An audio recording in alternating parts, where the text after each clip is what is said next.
नमस्कार दोस्तों, मैं राहुल सिंह आप सभी का फिर से एक बार स्वागत करता हूं। दोस्तों, जैसे कि हम साइंस के क्वेश्चन की सीरीज चला रहे थे, तो उसी क्रम में आगे बढ़ते हैं। क्वेश्चन है कि निम्न में से किसे जूल में मापा जाता है? ए ऊर्जा, बी वेग, सी बल या डी शक्ति। देखिए, बात करूँ दोस्त मैं वेग की, तो वेग को किस में नापते हैं? मीटर पर सेकंड में नापते हैं वेग को, तो ये तो आपका आंसर नहीं हो सकता। शक्ति की बात करूँ, शक्ति को नापते हैं दोस्त वॉट में। शक्ति किस में नापते हैं? वॉट में। बल की बात करूँ तो बल को नापते हैं न्यूटन में। किसको नापा जाता है दोस्त? बल को किस में नापा जाता है? तो न्यूटन में नापा जाता है। तो इन तीनों को छोड़कर एक ही ऑप्शन जो बचता है वो आपका आंसर होगा दोस्त। वो आपका आंसर क्या है? तो आप समझ गए होंगे, ये आपका है ऊर्जा। क्या होता है दोस्त? तो आपका आंसर क्या हो जाएगा? ऊर्जा जो है बिल्कुल आपका करेक्ट आंसर हो जाएगा। अगले क्वेश्चन की मैं बात करूँ आपसे, कहाँ गया क्वेश्चन? ये रहा। क्वेश्चन है कि निम्न में से किसकी इकाई ऊर्जा की इकाई के समान है? ए शक्ति वॉट होती है। घनत्व की कोई इकाई नहीं होती दोस्त। कार्य, देखिए कार्य की क्या होती है दोस्त? कार्य की होती है न्यूटन। क्या होती है? न्यूटन। Newton meter square. और बल क्या होता है? बल होती है न्यूटन, है ना दोस्त। बल की क्या होती है? न्यूटन। तो इसमें जो आपका आंसर होगा वो होगा कार्य। क्या होगा दोस्त? कार्य और ऊर्जा की इकाई जो है दोस्त वो बिल्कुल समान होती है। ठीक है ना दोस्त। चलिए अगले क्वेश्चन की बात करूँ मैं आपसे। कहाँ भग जाता है यार? लगा है कि हाँ, कि शक्ति की इकाई को क्या कहा जाता है? A watt, B joule, C Newton या डी पास्कल। तो देखो दोस्त, आप जानते हो पास्कल तो दाब की इकाई होती है दोस्त। पास्कल किसकी होती है? इकाई होती है, तो पास्कल दाब की इकाई होती है। जूल ऊर्जा की इकाई होती है। न्यूटन बल की इकाई होती है। और वॉट जो आपका बचता है, वॉट शक्ति की इकाई होती है। यानी ऑप्शन नंबर ए जो है आपका बिल्कुल करेक्ट आंसर हो जाएगा। ठीक है दोस्त। चलिए अगले क्वेश्चन की बात करूँ आपसे।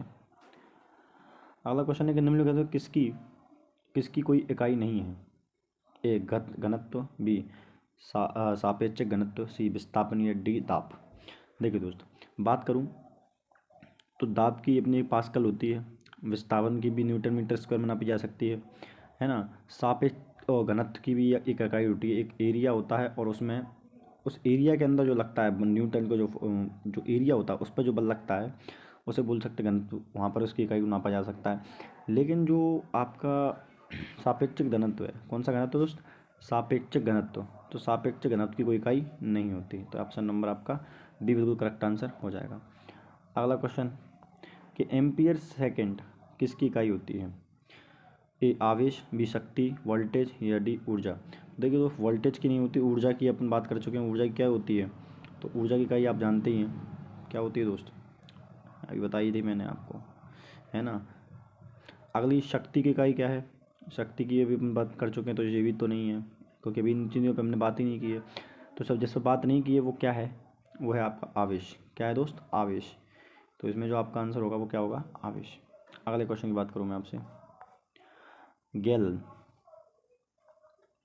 बताइए कि गैलन सामान्यतः इस्तेमाल किया जाता है एक गति के लिए? नहीं दोस्त। एक कंटेनर के लिए? नहीं। कंटेनर में बैरल के संदर्भ में व्यक्त करने के लिए? नहीं दोस्त। तो जो गैलन का जो यूज़ है वो किया जाता है आयतन की माप के लिए। किसके लिए किया जाता है दोस्त? तो आयतन की माप के लिए गैलन का यूज़ होता है। किसका यूज़ होता है? आयतन की माप के लिए गैलन का यूज़ होता है। ठीक है दोस्त। अगला क्वेश्चन देखा है, अनौपचारिक रूप से खगोलीय दूरी को व्यक्त करने के लिए लंबाई की कौन सी इकाई का प्रयोग किया जाता है? एक पेटामीटर नहीं होता दोस्त। परक्स नहीं होता। हब्बल की लंबाई ये भी नहीं होता। जो होता है दोस्त वो होता है प्रकाश वर्ष। क्या होता है? प्रकाश वर्ष। इसकी वैल्यू होती है 9.4 करके 10⁻15 जो है आपकी वैल्यू होती है। ठीक है ना दोस्त। चलिए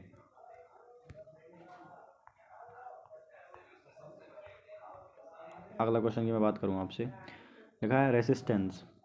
रेसिस्टेंस की यूनिट क्या है? ए एम्पियर तो बेटा विद्युत आवेश की होती है। वॉट शक्ति की होती है। वोल्ट विभवांतर की होती है। ओम जो बचती है वो आपकी रेसिस्टेंस की यूनिट होती है। ठीक है ना दोस्त। चलिए अगले क्वेश्चन की मैं बात करूँ आपसे। अगला क्वेश्चन थोड़ा सा ऊपर चला गया कि दाब की एसआई इकाई क्या है? ये न्यूटन प्रति वर्ग सेंटीमीटर। देखिए दोस्त, आप जानते हैं दाब की एक इकाई और होती है जिसे हम पास्कल के नाम से जानते हैं। किसके नाम से जानते हैं? पास्कल। अब पास्कल बोलते किसको, तो वो आपसे पूछ रहा है। न्यूटन प्रति वर्ग सेंटीमीटर नहीं दोस्त। न्यूटन वर्ग मीटर नहीं। न्यूटन वर्ग सेंटीमीटर नहीं होता। ये होता है न्यूटन प्रति वर्ग सेंटीमीटर। न्यूटन प्रति वर्ग सेंटीमीटर। ठीक है ना। इन दोनों में आप थोड़ा सा कन्फ्यूज हो सकते हैं। प्रति का मतलब डिवाइड में आता है, न्यूटन प्रति वर्ग मीटर स्क्वायर, ये होता है इसका मतलब, और इसका मतलब होता है न्यूटन मीटर स्क्वायर, तो ये नहीं हो सकता। ठीक है ना दोस्त। चलिए अगले क्वेश्चन की बात करूँ। अगर पृथ्वी से लेकर सूर्य तक की अनुमानित दूरी की लंबाई की यूनिट क्या है? ए लाइट ईयर्स बोलते हैं, नहीं दोस्त, प्रकाश वर्ष बोलते हैं, लाइट ईयर्स नहीं होता है। जूल तो नहीं हो सकती, ऊर्जा की इकाई होती है, ऊर्जा की होती है, शक्ति की होती है। केल्विन बताना जरूर, केल्विन तापमान की होती है, तो ये भी नहीं होता। तो एस्ट्रोनॉमिकल यूनिट होती है, क्या होती है दोस्त? Astronomical unit. बात करूँ एक एस्ट्रोनॉमिकल यूनिट की जो वैल्यू होती है वो होती है 1.495 इंटू 10⁻11 मीटर के बराबर। ये एक एस्ट्रोनॉमिकल यूनिट की वैल्यू होती है। ठीक है ना दोस्त। चलिए तो मिलते हैं अगली वीडियो में, तब तक के लिए लाइक शेयर सब्सक्राइब करते रहें, धन्यवाद।